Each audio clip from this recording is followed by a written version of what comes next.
कि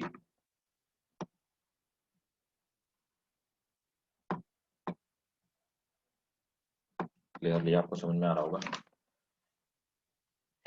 देखो क्या होता है कि जब हम हमारा हार्ट जो होता है वो कैसे फंक्शन करता है, तो आप देखिए एक बार कॉन्ट्रैक्ट होता है, एक बार रिलैक्स होता है। देखिए, तो सबसे पहले डायस्टोल। तो डायस्टोल का मतलब क्या होता है? डायस्टोल का मतलब होता है all heart muscles are in relaxation. मतलब कि जो हार्ट है वो रिलैक्स कंडीशन में है, लूज मसल्स मसल्स लूज है। ऑल वॉल्व्स आर क्लोज्ड, जितने सारे वॉल्व हैं वो सब वॉल्व क्या होते हैं? क्लोज्ड होते हैं। And blood returning to atria, और ब्लड एट्रिया में रिटर्न हो रहा होता है। तो सभी वॉल्व बंद होते हैं। देखिए ये वॉल्व, जितने सारे वॉल्व दिख रहे हैं सब वॉल्व बंद हैं। ठीक है। अब आप देखो ब्लड वापस लौटता है, तो ब्लड आता कहां पे है? तो देखो यहां से ब्लड वेना केवा से, है ना, तो वेना केवा से ब्लड वापस आ रहा है। कौन सा? डीऑक्सीजनेटेड ब्लड जो है वो आ रहा है कहां पर? यहां पर राइट एट्रियम में। तो राइट एट्रियम में ब्लड एक तो आ रहा है। दूसरा कहां से आ रहा है? दूसरा ब्लड रिटर्न हो रहा होता है फ्रॉम लंग्स। तो लंग से हम लोग पढ़ चुके हैं कि हमारी जो पल्मोनरी वेन होती है, पल्मोनरी वेन, ये लंग से ऑक्सीजनेटेड जो ब्लड होती है उसको लेकर के आती है कहां पे? लेफ्ट एट्रियम में। राइट। तो राइट एट्रियम और लेफ्ट एट्रियम में ब्लड एंट्री करता है, मसल्स रिलैक्स होती हैं, सभी वॉल बंद होते हैं। इस कंडीशन को हम डायस्टोल बोलते हैं। अब देखो डायस्टोल के बाद नेक्स्ट स्टेज क्या होती है? Atrial systole. सिस्टोल का मतलब होता है कॉन्ट्रैक्शन। यहां पे तो अभी एट्रियल सिस्टोल। तो एट्रियल मतलब ये जो हमारा ऑरिकल होता है वो कॉन्ट्रैक्ट होता है, अभी तो रिलैक्स कंडीशन में था। अब सिस्टोल मतलब इसका कॉन्ट्रैक्शन। तो यहां पर एट्रिया का क्या होता है? कॉन्ट्रैक्शन होता है। तो यहां पर जब कॉन्ट्रैक्शन होता है तो कॉन्ट्रैक्शन होने की वजह से आप देखेंगे कि अंदर की तरफ प्रेशर पड़ता है।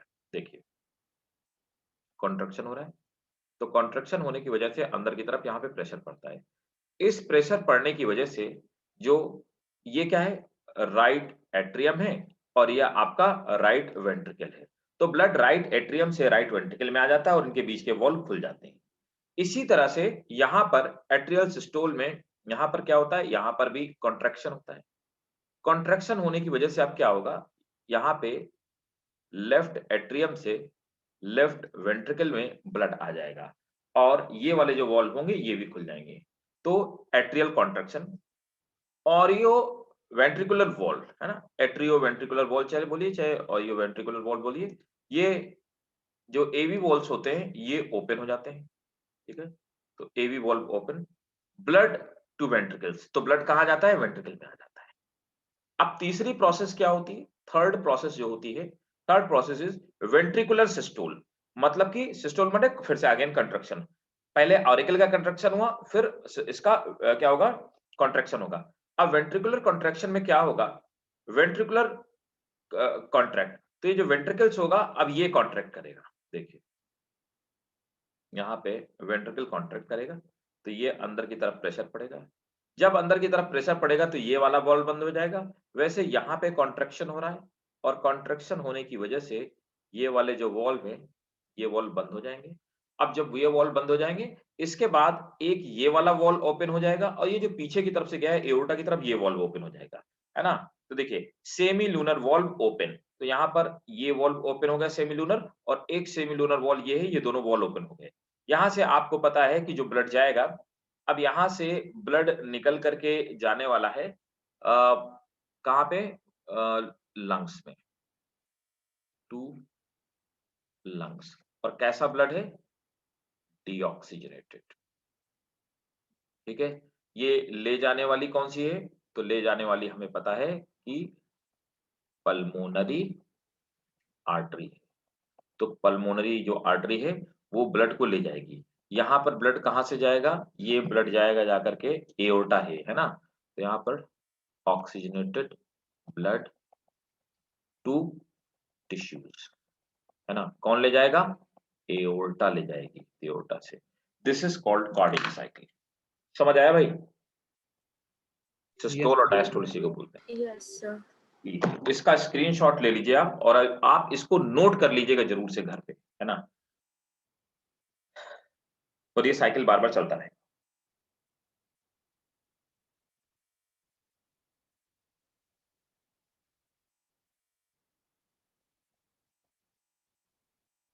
और इसी को हम लोग ज्वाइंट डायस्टोल बोलते हैं। डायस्टोल जो ना, चाहे आप इसको डायस्टोल बोलो और चाहे इसी को हम लोग बोलते हैं, this is called joint diastole. क्योंकि इस समय ऑरिकल और वेंट्रिकल दोनों सब डायस्टोलिक कंडीशन में है।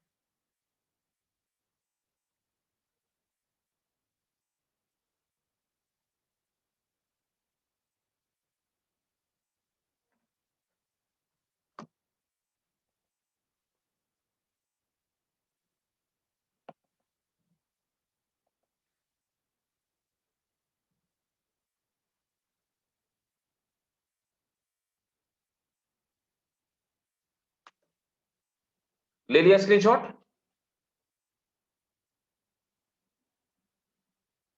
Yes sir. ठीक है, अब चलिए, अब चलते हैं आगे। नोट करिए, इसी में पहले थोड़ी चीज नोट कर लो और आपको ये डायग्राम बनाने के लिए आप जगह अपने नोट्स में छोड़ दीजिएगा। Our heart beat 72 time per minute, इसी में लिखेंगे कार्डियक साइकिल में, our heart beat 72 time per minute.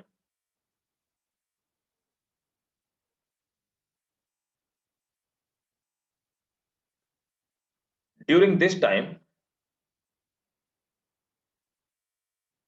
many cardiac cycle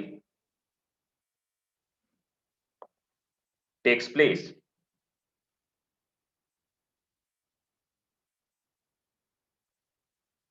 Full stop. The duration of cardiac cycle is 0.8 time per second. The duration of cardiac cycle 0.8 second, sorry, duration of cardiac cycle is 0.8 second per cycle. एक cycle होने में 0.8 second लगते हैं, 0.8 second पर cycle.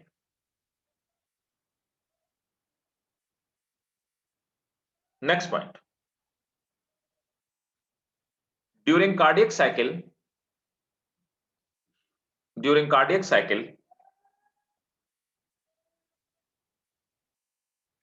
each ventricle pump out approximately 70 ml of blood. During cardiac cycle each ventricle pumps out approximately 70 ml of blood, which is called, Repeat this one. during cardiac cycle each ventricle pump out, during cardiac cycle each ventricle pump out 70 ml blood. This is called stroke volume. This is called stroke volume. Next point.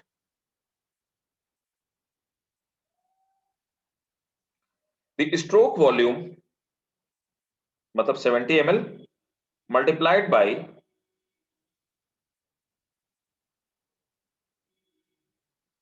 heartbeat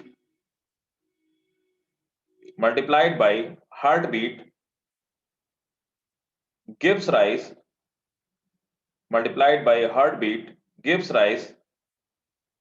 cardiac output, gives rise cardiac output. Full stop. इसी में लिखेंगे the cardiac output can be defined as the volume of blood as the volume of blood pumped out the volume of blood pumped out the volume of blood pumped out per minute, that is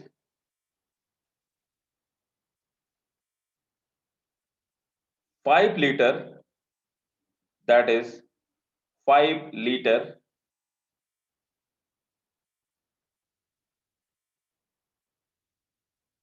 per minute.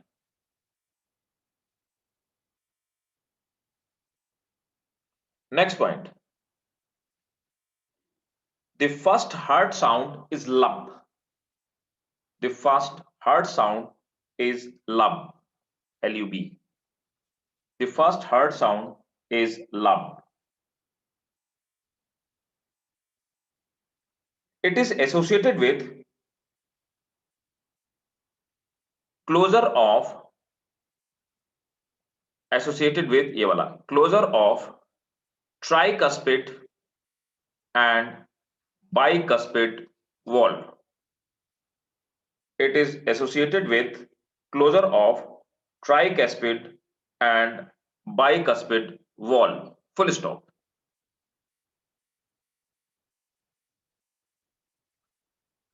The second heart sound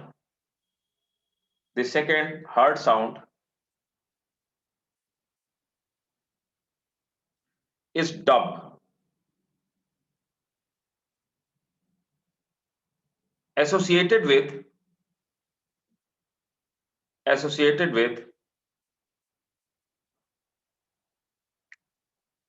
closure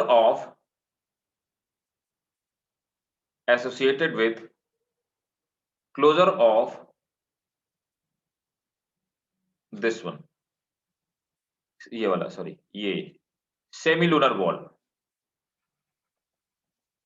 associated with closure of semilunar valve.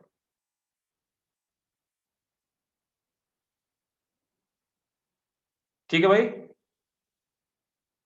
Yes sir. तो ये हो गया भाई हमारा cardiac cycle. अब next heading डालिए ECG, electrocardiogram. ECG, electrocardiogram. देखिए ECG क्या है।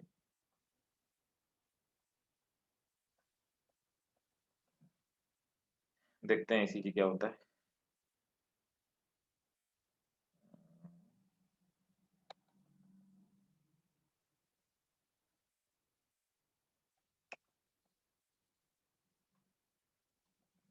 Look, this is one of the best explanation.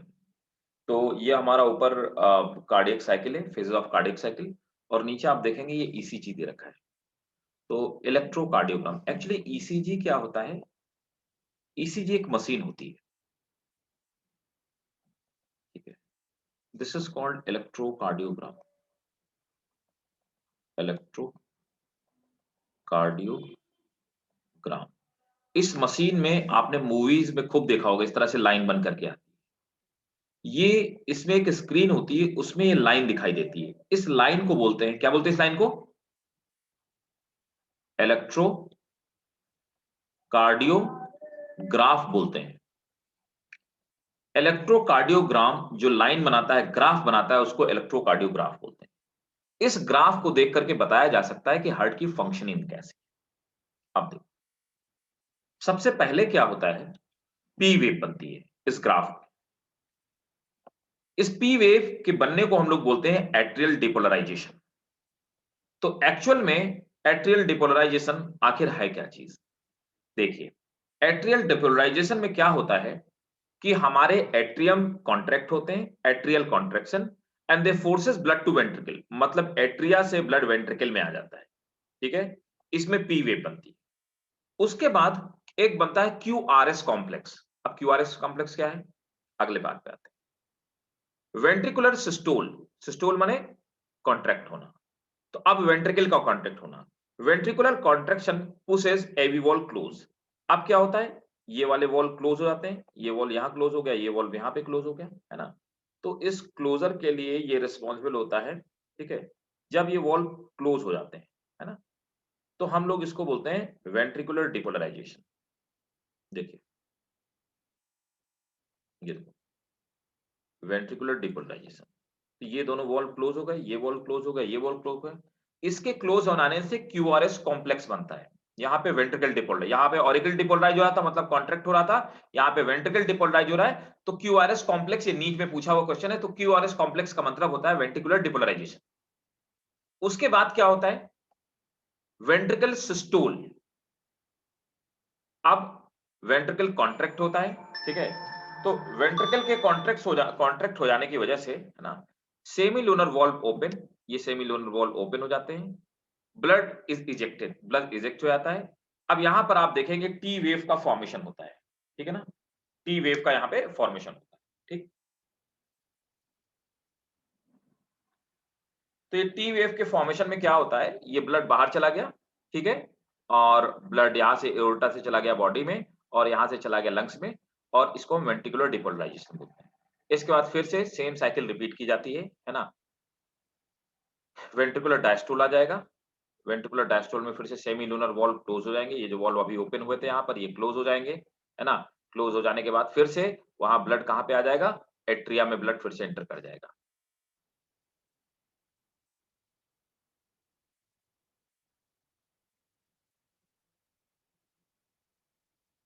देखो, डिपोलराइजेशन का मतलब होता है क्लोज हो जाना, है ना? और रीपोलराइजेशन मतलब रीओपन होना किसी चीज का, ठीक है? मतलब रिलैक्स, आप ये मानिए डिपोलराइजेशन का मतलब रिलैक्स, कॉन्ट्रैक्ट हो जाना, और रीपोलराइजेशन का मतलब होता है रिलैक्स हो जाना, सिस्टोल कंडीशन, ठीक है? मतलब सिस्टोल का मतलब हो गया Yes, sir. डिपोलराइज हो जाना, और डायस्टोल का मतलब हुआ रिपोलराइजेशन होना, ठीक है? देखो ना, यहाँ पे एट्रिया, एट्रिया क्या हुआ? एट्रिया कॉन्ट्रैक्ट हो तो हमने क्या बोला? Atrial depolarisation. यहाँ पे वेंट्रिकल कॉन्ट्रैक्ट हुए तो हमने बोला वेंट्रिकल डिपोलराइजेशन, है ना? अब देखिए यहाँ पर क्या हुआ? ये semilunar valve open and blood is ejected, ठीक है ना? अब यहाँ पे फिर से क्या हुआ? रिपोलराइजेशन हुआ। क्यों? ये वेंट्रिकल क्या हो गया? वेंट्रिकल रिलैक्स हो गया। तो ये यहाँ तक पी, क्यू, आर, एस और टी वेव समझ में आ गई क्या होता है ये?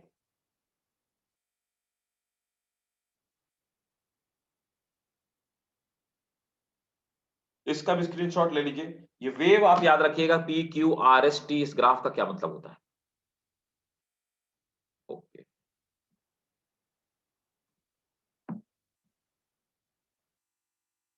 बस आपको इतना याद रखना है, पी, क्यू, आर, एस और टी, इनका मतलब क्या होता है?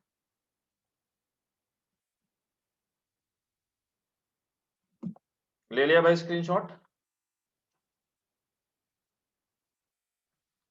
डबल सर्कुलेशन, कार्डियक एक्टिविटी, ये मैं बता चुका हूँ साहब। Sir, can you please explain the last two again? Last two ये वाले, आखिरी के, Yes, देखो sir. यहाँ पे क्या है? Ventricular diastole. अब भाई वेंट्रिकुलर डायस्टोल का क्या मतलब हुआ? ये जो वेंट्रिकल है, ये क्या हो गए? रिलैक्स हो गए, है ना? Semi lunar valve close down and blood flows into, देखो तो ये दोनों वॉल्व बंद हो गए, ब्लड फ्लोज इनटू एट्रिया, तो ब्लड यहाँ पे एंटर कर गया, एट्रिया में आ रहा है, जो हमने पहली स्टेज पढ़ी थी। उसके बाद क्या हुआ? ब्लड एट्रिया में आ गया। इसके पहले की स्टेज, ब्लड यहाँ पे आया होगा ना, तो ब्लड तो एट्रिया में आ डायस्टोल गया। रिलैक्स होता है कि कंट्रैक्ट होता है? क्या क्या? डायस्टोल का मतलब होता है रिलैक्स। तो जब ये रिलैक्स होंगे, ये वाले, तभी तो ब्लड अंदर आएगा, है कि नहीं? तभी ब्लड अंदर लेंगे जब रिलैक्स कंडीशन में होंगे। तो इसीलिए इसको क्या बोलते हैं? Ventricular diastole. ये भी रिलैक्स है, जिसको हमने ज्वाइंट डायस्टोल बोला था ना, ये ज्वाइंट डायस्टोल की स्टेज है। पूरा हार्ट रिलैक्स मोड में है, सब वॉल्व देखिए बंद है, और पूरा हार्ट रिलैक्स मोड में है। ये वॉल्व बंद है, ये वॉल्व, ये चारों वॉल्व बंद है, और हार्ट रिलैक्स मोड में है। तो इसको बोलते हैं वेंट्रिकुलर डायस्टोल। तो वेंट्रिकुलर डायस्टोल में क्या हुआ? वेंट्रिकुलर अर्ली डायस्टोल और लेट डायस्टोल, ये सेम स्टेज है, दो बार दे रखी है, ये पहले की ये बात की। वेंट्रिकुलर तो सेमी लूनर वॉल क्लोज हो जाएंगे, और ब्लड फ्लोज इनटू एट्रिया। उसके बाद ये क्या हुआ? Chamber relax and blood fills into ventricle passively, अपने आप वेंट्रिकल में धीरे धीरे ब्लड आने लगेगा पैसिव वे में। यहाँ कोई कॉन्ट्रेक्शन, कोई रिलैक्सेशन नहीं होगा। तो ये साइकिल बार बार रिपीट करती है। डायस्टोल मतलब रिलैक्स स्टेट और सिस्टोल मतलब कॉन्ट्रैक्शन।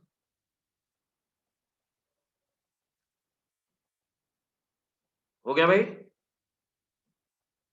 Yes sir. ठीक है। sir. अब एक दो ये हैं क्या बोलते हैं डिसऑर्डर्स, वो आप डिसऑर्डर्स और नोट कर लो, मतलब हार्ट में डिफेक्ट क्या होते हैं वो नोट कर लीजिए।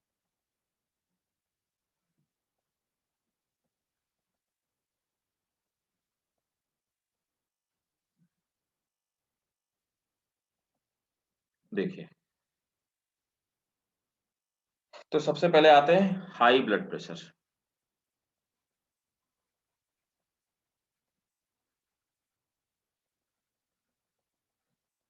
हाई ब्लड प्रेशर को हम लोग बोलते हैं हाइपरटेंशन, इसको हाई बीपी आप बोलते हैं। This is called hypertension.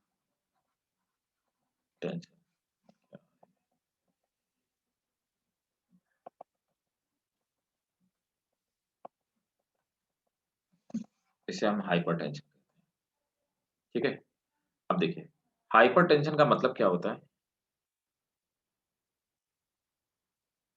We don't have to write ECG. ECG में जो स्क्रीनशॉट लिया ना, जो नीचे लिखा बस वही लिखना, इतना ही है ईसीजी। आप बोलो तो तो मैं मशीन लिखूं, के बारे में कुछ नहीं लिखना था। मतलब वो जो लिखा हुआ है नीचे ना, देखो जो लिखा हुआ था बस यही लिखना आपको, जो लिखा हुआ था नीचे, ये जो ऊपर की तरफ लिखा हुआ था इसमें आप नोट करो, नोट करो, मैं नोट करवा देता हूँ।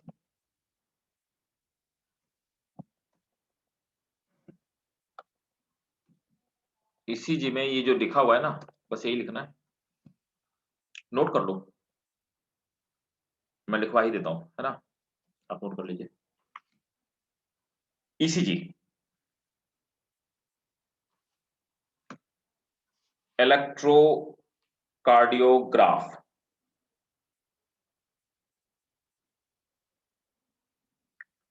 ECG is a graphical representation of heart activity. ECG is graphical representation of heart activity during cardiac cycle. During cardiac cycle.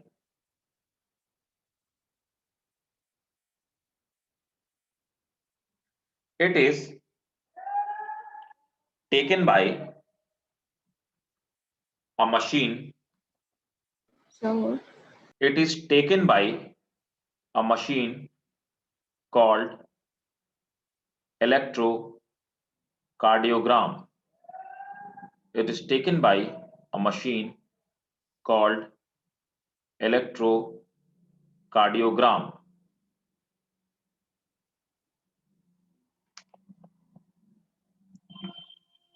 Note करेंगे। P wave represent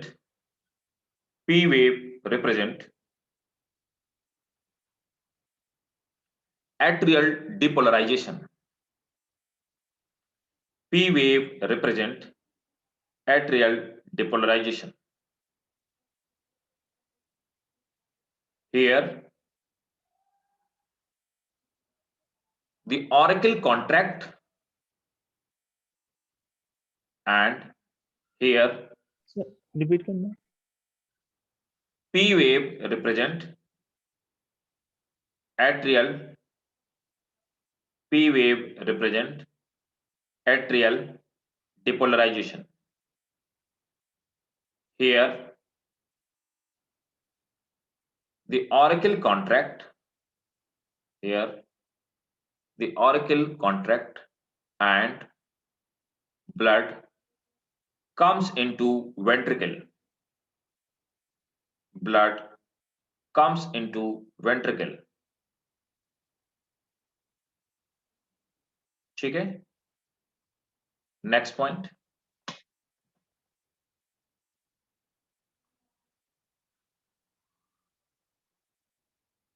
QRS complex represent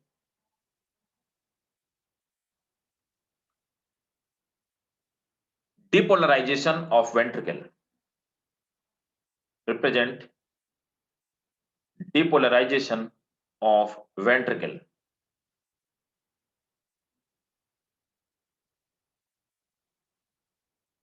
Where depolarization of ventricle, where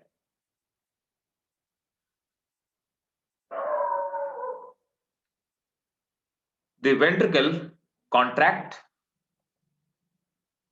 comma, AV valve get closed, ventricle contract, AV valve get closed, and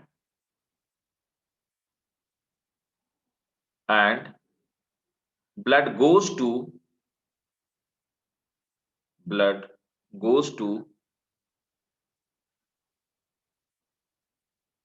ventricle.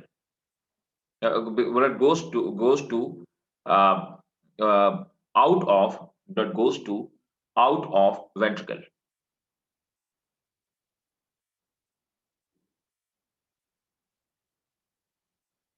Next point. T wave represent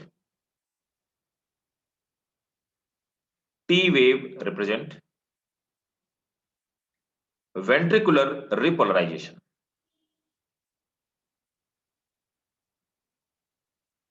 In this stage,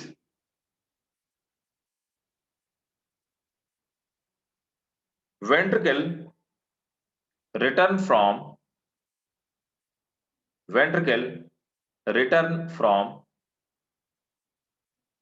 excited state to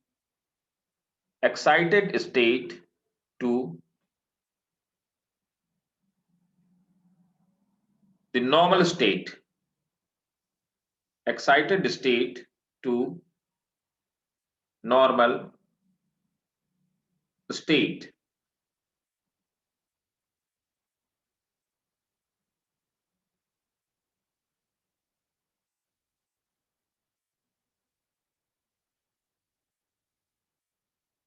Okay. Next. Again, the straight line represent ventricular diastole, in which all the valve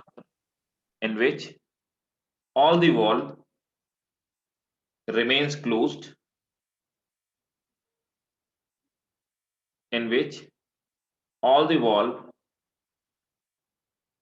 closed,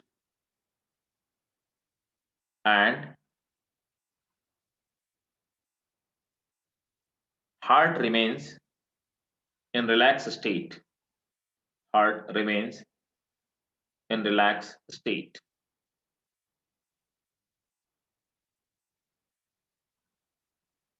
ठीक भाई? Yes sir. Okay, ये तो हो गया हमारा ECG. अब लिख लीजिए जो भी हमारे वो होते हैं,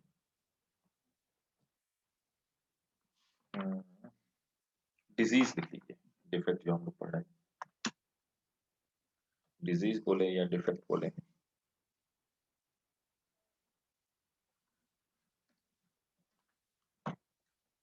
तो सबसे पहले आता है हाई बीपी, जिसको आप हाइपरटेंशन भी कहते हैं, है ना।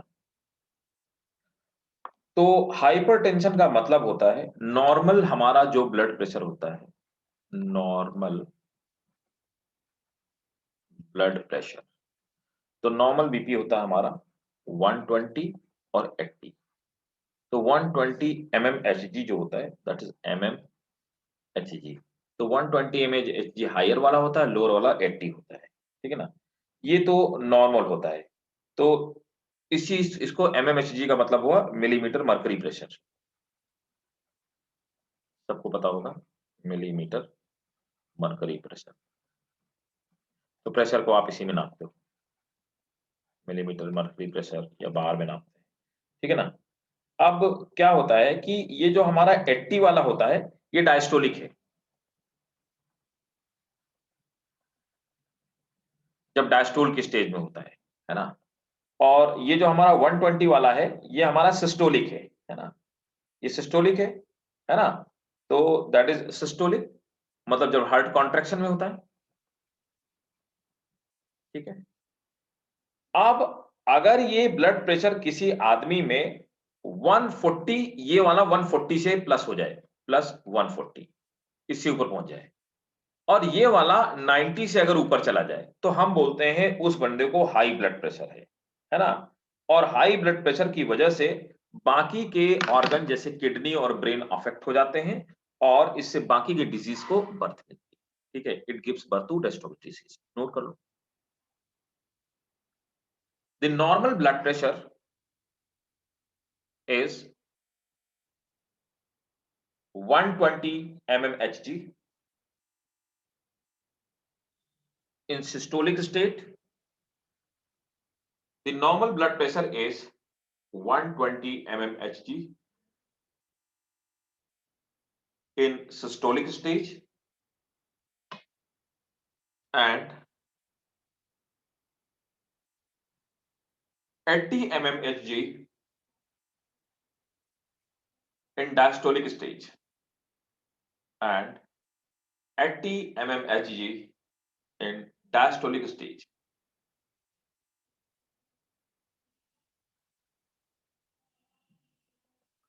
Full stop. If the blood pressure increases more than 40, sir repeat कीजिए प्लीज। क्या पूरा स्टार्टिंग से? नो सर, ये बाद में, अच्छा, नॉर्मल बीपी के if बाद में। if blood pressure reaches more than 140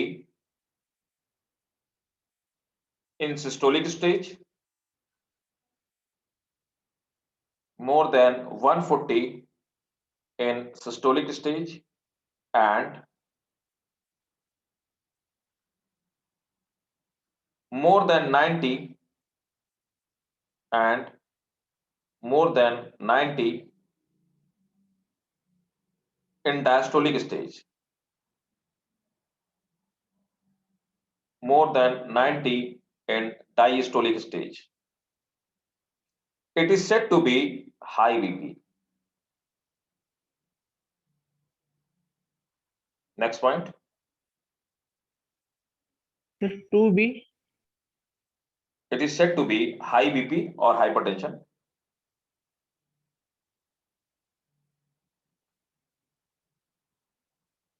Next point. High blood pressure leads to heart disease. High blood pressure lead to heart disease and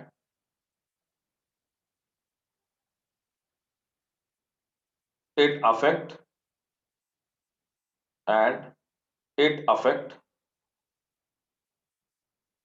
kidney and brain, and it affect kidney and brain. दूसरी पे आ जाते हैं। Next, कल मैंने आपको बताया था ना कोरोनरी आर्टरी ब्लॉक हो जाना, याद है कल जब मैं आपको रात पढ़ा रहा था। तो नेक्स्ट है CAD, कोरोनरी आर्टरी डिजीज। तो कोरोनरी आर्टरी का क्या काम था बताओ भाई, कुछ बताया था ना मैंने आपको, क्या फंक्शन था कोरोनरी आर्टरी का? सर वो हार्ट को ऑक्सीजन देता है और बहुत बढ़िया, शाबाश, वो हार्ट को ऑक्सीजन की सप्लाई करती है कोरोनरी आर्टरी ना।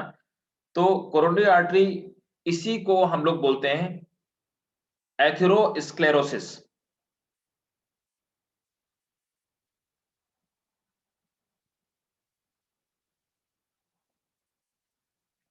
एथेरोस्क्लेरोसिस इसी को बोलते हैं, इसी डिजीज को, ठीक है।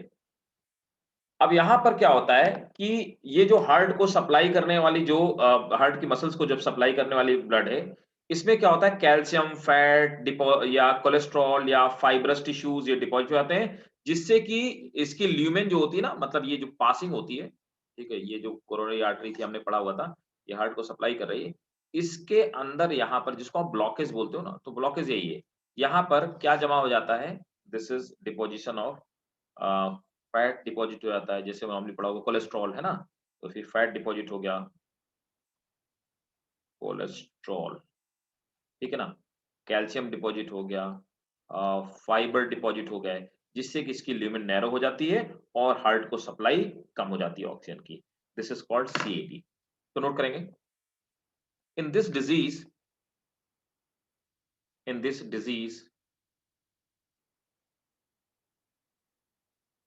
Fat,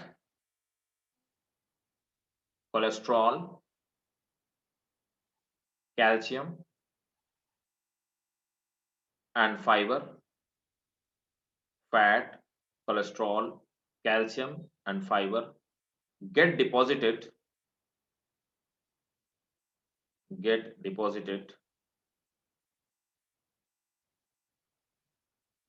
in the lumen of get deposited on the lumen of coronary artery, get deposited in the lumen of coronary artery. Sir तो फिर वो कोलेस्ट्रॉल से रिलेटेड नहीं हो जाएगा, मतलब वही ब्लड है। प्रेशर से फैट का क्या लेना देना? तो फैट ही तो डिपॉजिट, जो लोग कोलेस्ट्रॉल और फैट में थोड़ा सा डिफरेंस है, कोलेस्ट्रॉल और इसकी हाई डेंसिटी फैट की, कोलेस्ट्रॉल लिपिड की कैटेगरी में आ जाता है, तो फैट तो जितना आप जा ब्लड हाँ और फैट रिलेटेड कैसे है? समझे नहीं क्या, किसे? ब्लड और फैट रिलेटेड कैसे है?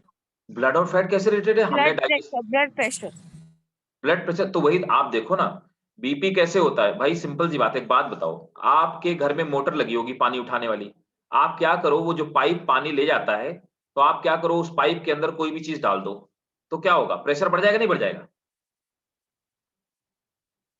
Yes sir. तो पानी ले जाने वाला प्रेशर, अब क्या होता है, आपके घर में पानी की सप्लाई आती है, आप देखते हो धीरे धीरे उसके अंदर एलगी डिपॉजिट होने लगती है। एलगी डिपॉजिट होते होते क्या होता है, उसके अंदर ल्यूमेन कम हो जाती है, वाटर की सप्लाई स्लो हो जाती है। ठीक है, क्यों स्लो हो जाती है? और इस एंड पे तो सप्लाई स्लो हो गई यहाँ पे, और इस एंड पे क्या हो गया, प्रेशर ज्यादा बढ़ गया, थोड़े दिन बाद पाइप फट जाएगा, है ना? सो दैट्स हाउ ब्लड, तो प्रेशर, ब्लड क्या करता है, सर्कुलेट करने की कोशिश करता है, लेकिन एओर्टा में नॉर्मली जो आपने पढ़ा होगा कि किसी को स्टड्स पड़े हुए हैं, तो स्टड्स क्या होते हैं, किसी बंदे के हार्ट में एओर्टा से ब्लड की सप्लाई होती है, अभी क्या हुआ उसमें, यहाँ पे कोलेस्ट्रॉल जमा हो गया, ठीक है, आपने बोला ब्लॉकेज हो गया, तो ब्लॉकेज क्या होता है, यहाँ पे कोलेस्ट्रॉल या फैट जमा हो गया, अब इसमें ब्लड जाने का रास्ता ही नहीं बचा है। अब क्या होता है, बार बार ये जमा हो जाता है, तो लोग स्टड डलवा देते हैं। स्टड डलवाना क्या होता है, स्टड डलवाने का मतलब होता है कि इस तरह का रॉड होता है, उसमें इस तरह की स्प्रिंग लगी होती है, जब भी ब्लड सप्लाई करेगा रॉड आगे की तरफ जाएगी, फिर स्प्रिंग पीछे की तरफ आएगी, तो रॉड आगे पीछे करता रहता है, जिससे हार्ट साफ या नली साफ रहती है और ब्लड सप्लाई होती है, यही स्टड्स होते हैं। समझ आया? Yes sir. हम्म, तो ठीक है, ओके सर। क्या लिखा, क्या लिखा? In the lumen of coronary artery. हाँ, in the lumen of coronary artery, due to which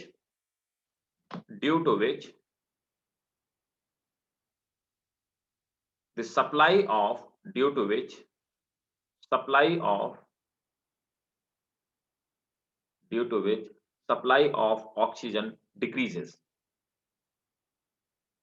and supply of oxygen decreases and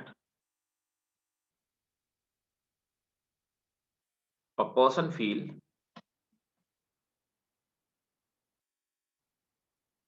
high BP and other discomfort।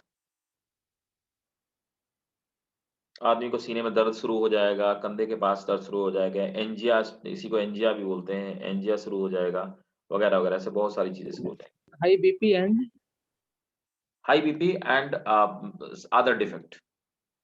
तो ज्यादा सर नहीं हाई सोना। बीपी CAD से स्टार्ट होता है?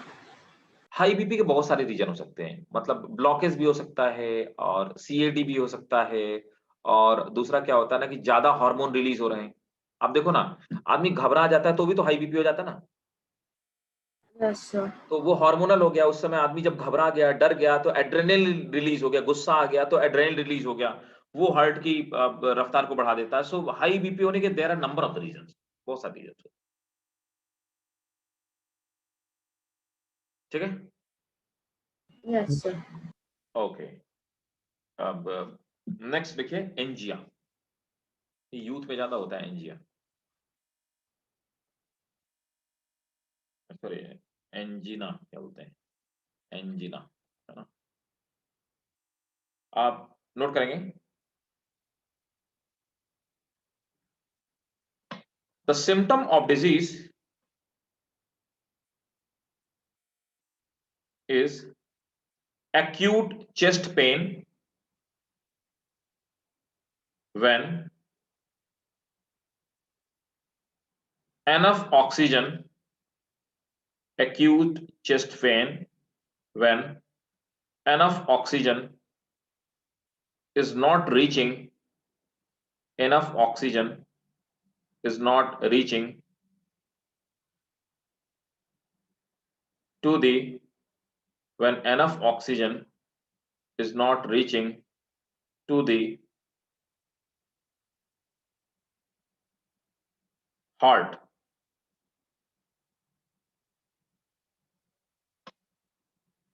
It is common in middle age or elderly age. It is common in middle age or elderly age.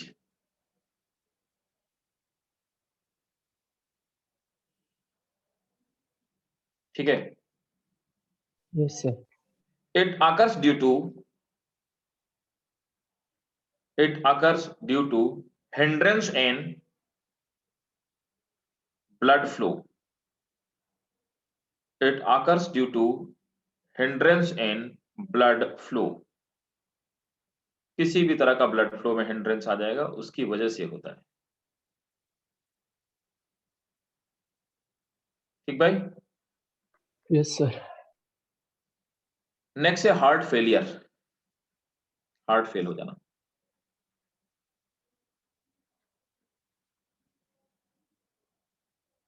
अब heart failure में क्या क्या होता है देखिए, अब हार्ट फेल हो जाने का आखिर मतलब क्या होता है, what does it mean by heart failure, है ना। तो हार्ट फेल वो स्टेट होती है जब ब्लड प्रॉपर पंप ही नहीं हो पा रहा हार्ट से, उसको हम वो स्टेट के बोलते हैं हार्ट फेल। तो नोट करेंगे, in this disorder, heart is unable, in this disorder heart is unable to pump blood properly. Heart is unable to pump blood properly.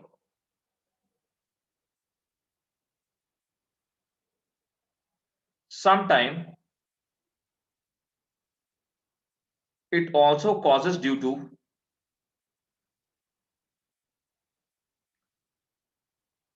congestion in the lungs.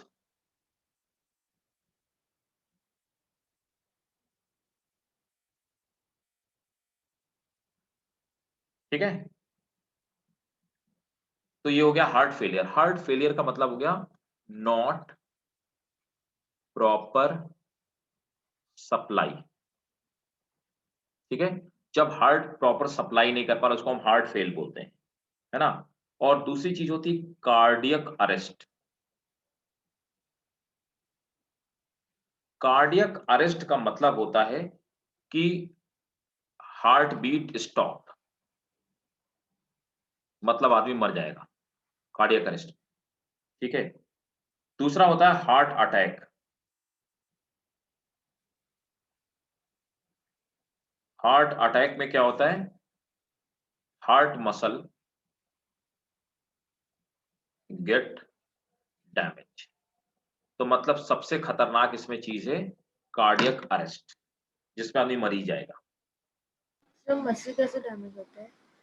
Muscle damage हो जाने किसी viral के attack की वजह से, है ना, electric shock की अटैक की वजह से, चोट लग जाने की वजह से, देयर आर नंबर, इसके बहुत सारे रीजन है ये। तो सर या उधर फिर का टिश्यू कई क्या फ्राइबल हो जाता है?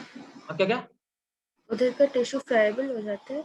हाँ, उधर के टिश्यूज डैमेज हो जाते हैं। जैसे आप ये देखो ना कि मान लो जैसे ये होता है, बहुत सारी चीजें, जैसे टिटनिस होता है। टिटनिस में क्या होता है, टिटनिस क्या करती है, मसल्स एक जगह पे जाम हो जाती है। अभी हम लोग पढ़ेंगे स्लाइडिंग फिलामेंट थ्योरी, है ना।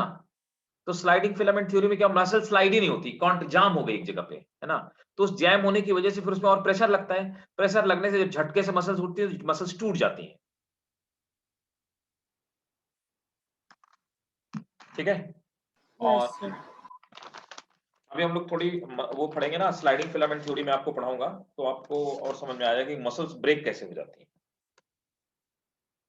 तो ये था भाई हमारा सर्कुलेटरी सिस्टम, है ना, सर्कुलेशन वाला। और next chapter I think excretion होना चाहिए। क्या है next chapter? Excretory product and excretion, है ना। अब आ जाओ एक्सक्रीशन में, देख लेते हैं व्हाट इज एक्सक्रीशन। रेस्पिरेशन हो गया। नेक्स्ट हेडिंग डालिए, ह्यूमन एक्सक्रीशन, है ना, या ह्यूमन एक्सक्रीटरी सिस्टम।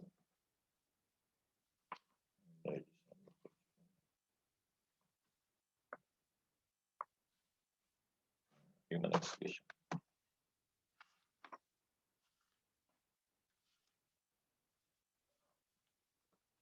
ठीक,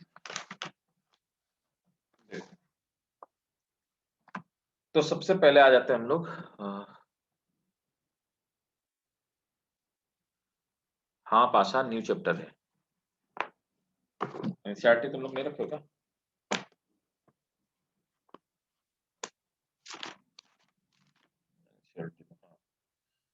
चैप्टर नंबर 19। तो सबसे पहले आप मुझे बताओ what is excretion. Excretion in fact होता क्या है, who's going to tell me? छोटा चैप्टर है एक्सक्रीशन, बट इम्पोर्टेंट The है। removal of nitrogenous waste. हाँ right, very good. Removal of nitrogenous waste is called excretion, ठीक है ना।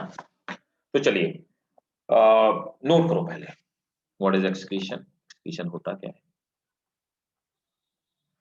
एक्सक्रीशन में एक दो मैं डायग्राम आपको शेयर करूंगा, वो आप देखो। जो डायग्राम मैं खुद से बना के शेयर करता हूँ वो आप जरूर नोट कीजिएगा, क्योंकि वो डायग्राम आपको, वो मैं बुक से कॉपी नहीं करता हूँ, वो खुद में मैं इन्फॉर्मेशन ऐड करता हूँ, तो वो आपको डायग्राम मिलेगा नहीं अगर आप इस चक्कर में हो कि बाहर से निकाल लेंगे कहीं पे, तो पॉसिबल नहीं होगा। इसलिए आप वो जरूर जरूर से बनाइएगा जो मैं डायग्राम बनाता हूँ खुद हाथ से। नोट करेंगे, it is elimination of metabolic waste product. It is elimination of metabolic waste product from body. Metabolic waste product, it is elimination of metabolic waste product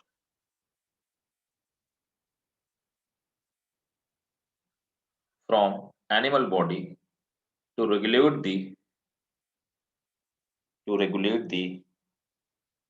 composition of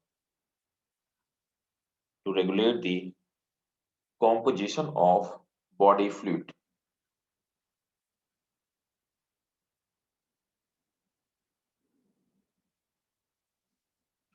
and tissues. अब हमें defecation से confuse नहीं होना चाहिए, defecation is something different, तो note करेंगे, defecation is removal of undigested food. Defecation is removal of undigested food.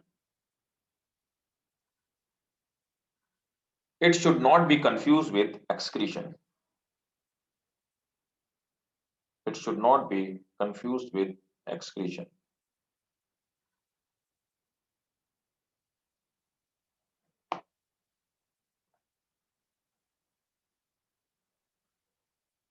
अब देखो नेक्स्ट है मोड ऑफ एक्सक्रीशन, कितनी तरह से एक्सक्रीशन हो सकता है, how many types are there in the excretion. ठीक है, तो एक्सक्रीशन में देखिए मोड ऑफ एक्सक्रीशन में तो नोट करेंगे, हेडिंग डालेंगे mode of excretion. Mode of excretion. Nitrogen waste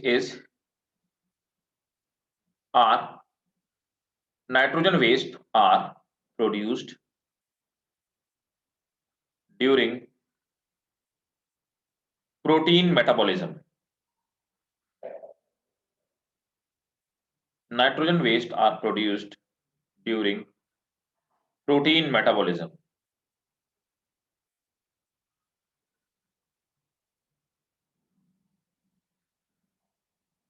Full stop. Ammonia is the most toxic nitrogenous waste. Ammonia is the most toxic nitrogenous waste, followed by urea and uric acid. Followed by urea and uric acid.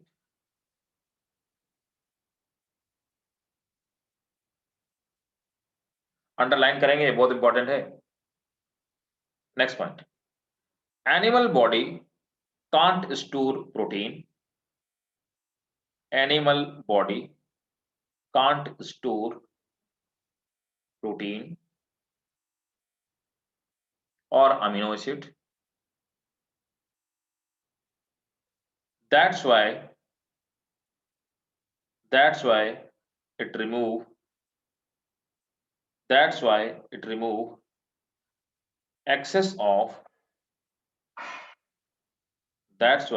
remove excess of amino acid.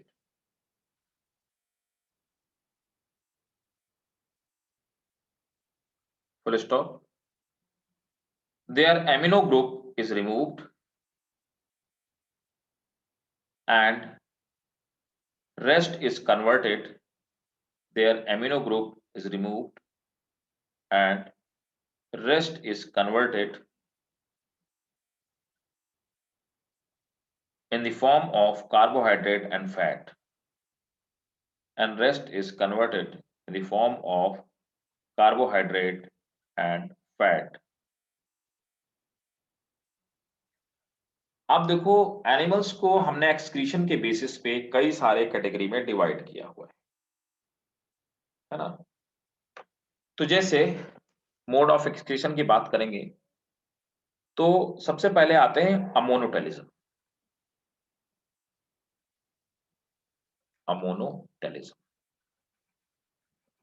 अमीनोटेलिज्म वो process है जिस process में animals ammonia excrete करते हैं, है ना। तो animals excrete ammonia, ठीक है। तो अमोनिया इनका चीफ एक्सक्रीटरी प्रोडक्ट होता है, सो दे excrete ammonia.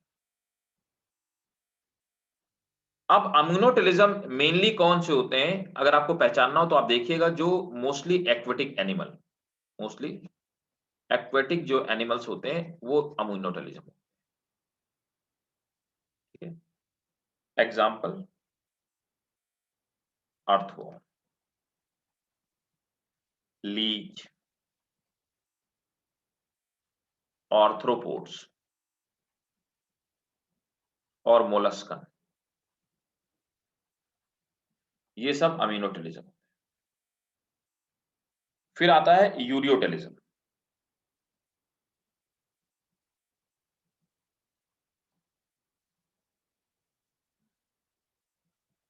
Excretion of urea, तो इनका जो चीफ प्रोडक्ट होता है वो एक्सक्रीशन होता है, वो यूरिया होता है, ठीक है। तो excretion of urea is known as ureotelism, और ऐसे एनिमल्स को हम लोग यूरियोटेलिक एनिमल्स बोलते हैं, ठीक है।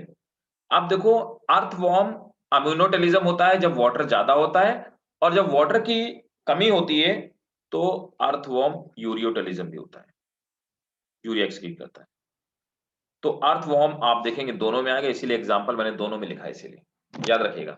जो वाटर कम होगा तो अर्थवॉर्म यूरिया एक्सक्रीट करेगा, जब वाटर ज्यादा होगा तो अर्थवॉर्म अमोनिया एक्सक्रीट करेगा। ये डिपेंड करता है किस एटमॉस्फेयर में मौजूद है। फ्रॉग्स हो गए, टर्टल हो गए, है ना, और ह्यूमन हो गए and other animals. Third number पर आते हैं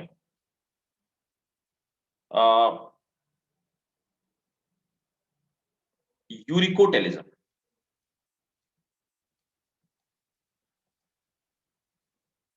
What is uricotelism? They excrete uric acid.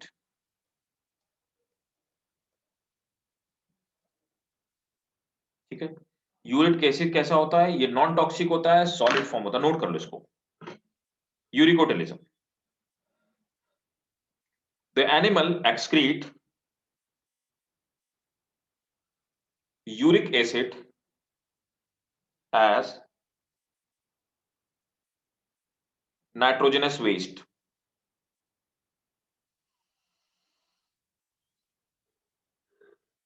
Next point,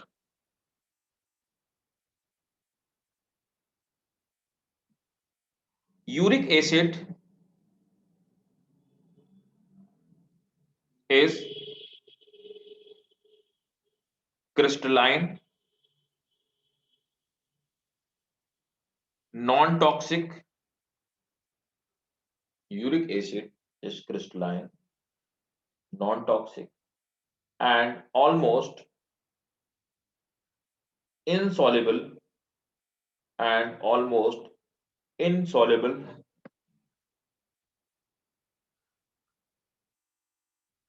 insoluble in water. Hence it is retained by the body. Hence it is retained by the body for longer time period. Hence it is retained by the body for longer time period.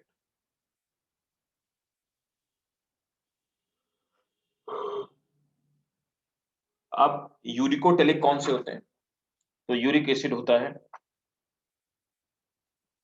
C5H4N4O3। अब कौन कौन से uricotelic होते हैं? Insect हो गया इनमें से, इंसेक्ट, लैंड रेप्टाइल जैसे लिजार्ड वगैरह, लिजार्ड, स्नेक, बर्ड्स, ये सब यूरिकोटेलिक होते हैं।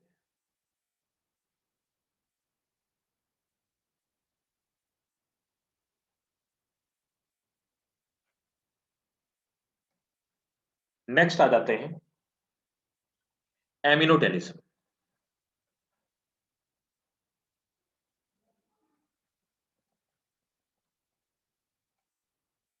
तो कुछ मोलस्क जैसे यूनियंस, सम मोलस्कन्स जैसे यूनियो मतलब सीपी, और सम इकाइनोडर्म्स मतलब starfish.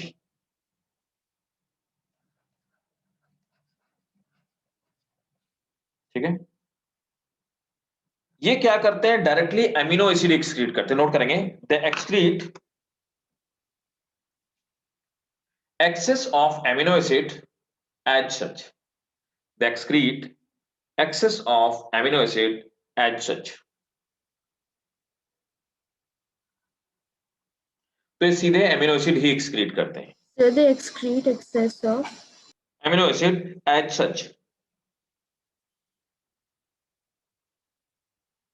These animals are called aminotelic. These animals are called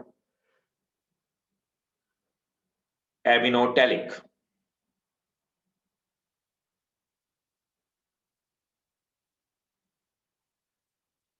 ठीक है,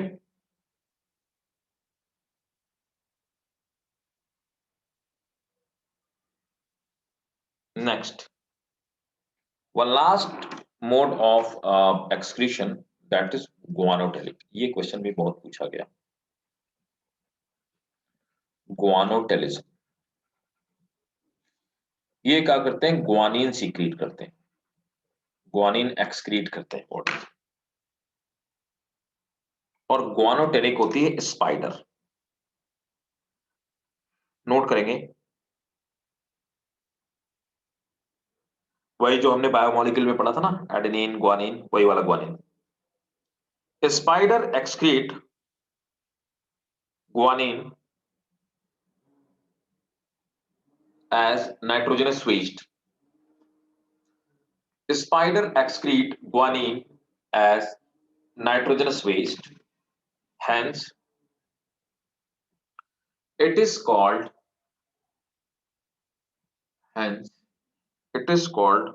guanotelic.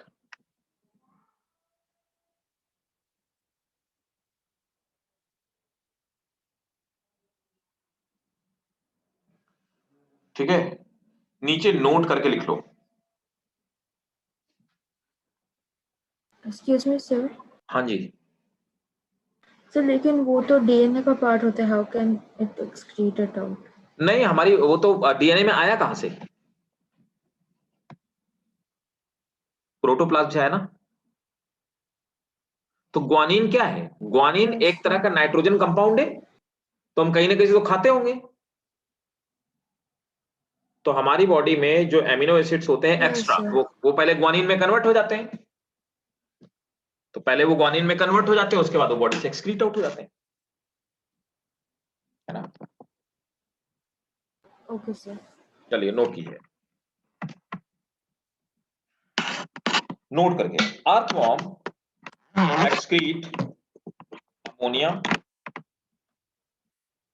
नोट करके लिखेंगे, earthworm excrete when sufficient water is available. Earthworm excrete ammonia when sufficient water is available, while they excrete urea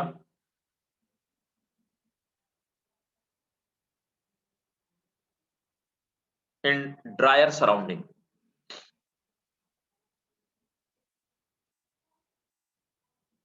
note में लिखेंगे दूसरा point, excretion of drugs, hormone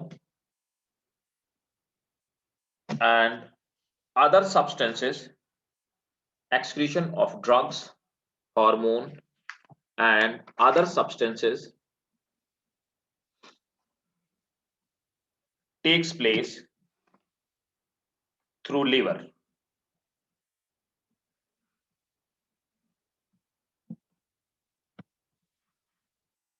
देखो अब next heading डालेंगे, ह्यूमन एक्सक्रीटरी सिस्टम।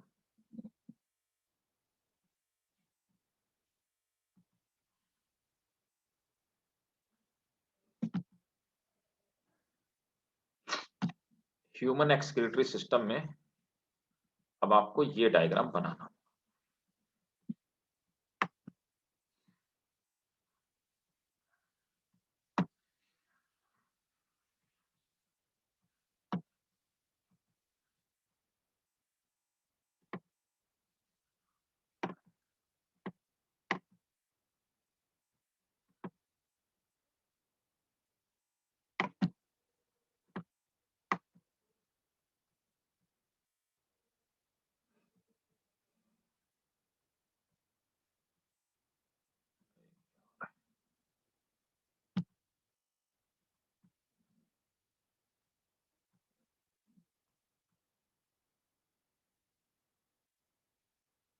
से क्या हुआ, इसी का कोई क्लास है क्या? कोई क्लास है इसी का?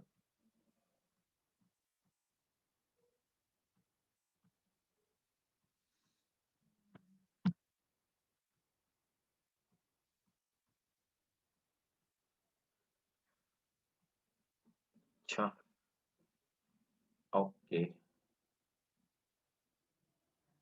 नेक्स्ट क्लास कब है हम लोगों की? वेडनेसडे। वेडनेसडे। वेडनेसडे। अच्छा, थोड़ा सा तुम लोग क्लास का ड्यूरेशन बढ़ा लो, है ना? थोड़ी सी ज्यादा स्पीड तो नहीं, थोड़ी स्पीड और चाहिए, क्योंकि देखो एक चैप्टर शायद आपका कहना था कि एक चैप्टर उसमें भी रह रहा है। अभी हमारा प्लांट एनिमल अगर ह्यूमन फिजियोलॉजी हो जाए तो ज्यादा टाइम नहीं लगने वाला, क्योंकि एग्जाम तुम लोगों के कब है? फाइनल एग्जाम कब है? क्यों भाई? सर मुझे नहीं पता था। तुम्हें नहीं पता? अच्छा, ईशिका तुम्हारा कब है फाइनल एग्जाम? सर मेरा दिसंबर में हो गया था। दिसंबर में हो गया था? अच्छा, यस सर। तो फिर क्या 12th में एडमिशन दे दिया अभी से? यस, अभी फरवरी 16 को स्टार्ट होगा 12। अच्छा, फेब से 12th का स्टार्ट कर दिया? सर 16 को स्टार्ट होगा। 16 को स्टार्ट होगा? अरे इतनी जल्दी से सर स्टार्ट कर दिया। कौन सा कॉलेज है, स्कूल है? सर लॉरेंस स्कूल, वो विंटर स्कूल है ना, हॉस्टल इसलिए। अच्छा, कहाँ पर? सर हिमाचल प्रदेश। अच्छा, हिमाचल में। ओके। अच्छा, हाँ हाँ, तुम्हारा तो सेशन जल्दी स्टार्ट होगा ना। जम्मू का भी स्टार्ट कर दिया था, राइट राइट, क्योंकि विंटर्स में आपके यहाँ तो स्नोफॉल होता होगा ना। Yes sir. ओके, मुझे लगा कि कोई दिल्ली का स्कूल है तुम्हारा। ओके ओके मैंने sir I live in Calcutta, लेकिन मैं school is in Himachal. Okay, your school is in Himachal. Fine. So अभी तक मुझे लग रहा था, I thought that you are from Delhi, मुझे लगा कि नोएडा में तुम्हारा स्कूल होगा। ओके, तो बाकी शफत कब है एग्जाम? सर मुझे भी नहीं पता कब। अरे, तो तोइबा तुम्हारा क्या सीन है भाई? तुम्हारा एग्जाम कब है? या तुम्हारे होंगे होंगे हो गए? विभूति यस सर। कब है एग्जाम? सर 12 2 मार्च से शुरू है। सेकंड मार्च से शुरू है, पूरा आएगा? यस। अच्छा, सेकंड यस सर, अभी तो नहीं पता। पूरा आएगा। अच्छा अच्छा अच्छा, ओके, ये है, ठीक है, कोई नहीं। तो अब चलो, वैसे 2 मार्च ह्यूमन फिजियोलॉजी तो ऑलमोस्ट हो जानी चाहिए। अच्छा विभूति, तुम्हारा भी 2 मार्च है, तो थोड़ा सा क्लास वो कर लो। अब तो मॉर्निंग ये भी नहीं कह सकता कि वो वाले बैच में ले लो, इवनिंग वाले बैच में, क्योंकि वो भी खत्म ही होने और उसमें एक ही चैप्टर बचा लास्ट का। ठीक है, लेकिन किसी का अगर एनिमल टिश्यू रह रहा हो तो कर सकता है, लास्ट चैप्टर बचा हुआ है, जो इवनिंग वाला बैच है वो भी खत्म होने वाला है। ठीक है, थोड़ा सा क्लासेस बढ़ा लो। ठीक है, कोई नहीं इशिका, नेक्स्ट क्लास में कर लेंगे, आप ज्वाइन कर लो दूसरी क्लास। ठीक है, चलो कोई थैंक नहीं। You sir. हाँ, वेलकम बेटा, हाँ सर। वेलकम बेटा, वेलकम।